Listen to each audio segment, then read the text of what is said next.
ఈరోజు ఒక అద్భుతమైన కథ చెప్తాను. ఆనందపురం రాజు వివేకుడు తన కుమారుడు విక్రముడికి పెళ్లి చేయాలనుకుంటాడు. ఆ విషయాన్ని మంత్రులతో చెబుతూ ధైర్యవంతుడు, తెలివైనవాడు, అందగాడు అయిన విక్రముడికి సుగుణాల రాశిని వెతకాలి అన్నాడు. వెంటనే రాజ్యమంతా చాటింపు చేయించారు. ఎవరైనా ముందుకు రావచ్చు, కాకపోతే ఒక షరతు.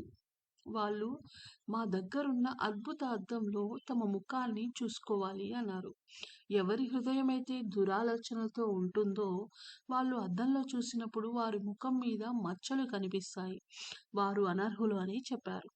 చాలా మంది అమ్మాయిలకి యువరాజుని పెళ్లాడాలని ఉన్నప్పటికీ ఒకవేళ అద్దంలో చూసుకున్నప్పుడు మచ్చలు కనిపిస్తే అని భయపడి ముందుకు రాలేదు. అలా కొన్ని వారాలు గడిచిపోయాయి. ఒక పల్లెటూరు అమ్మాయి తండ్రితో నగరానికి వచ్చి మంత్రుల్ని సంప్రదించింది. వారు సభని ఏర్పాటు చేశారు. నిబంధన తెలుసు కదా అన్నాడు రాజు. అందుకు బదులిస్తూ, రాజా, తప్పులు చేయనిది ఎవరు? అందుకు నేను మినహాయింపు కాదు. తెలియక ఏదైనా తప్పు చేసినంత మాత్రాన నన్ను ఊళ్ళో ఎవరూ దూరం పెట్టలేదు. నేను కూడా నాకంటే చిన్నవాళ్ళు తప్పు చేస్తే వారి పొరపాటు సరిదిద్దుతాను. నాకు యువరాణి అవ్వాలన్న తాపత్రయం ఏమీ లేదు. కానీ అద్దంలో చూడ్డానికి నాకెలాంటి భయమూ లేదు అంటూ అద్దం తీసుకుని అందులో చూసింది. ఎలాంటి మచ్చలు కనిపించలేదు. ఆ వెంటనే అక్కడున్న మిగతా అమ్మాయిలు అద్దంలో చూసుకున్నారు.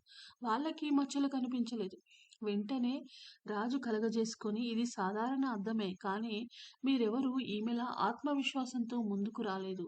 అలా వచ్చింది కాబట్టే ఈమె యువరాణి కాబోతుంది అని ప్రకటించారు. సో కథ ఎలా అనిపించిందండి? బాగుంది కదా! నాకు చాలా నచ్చింది.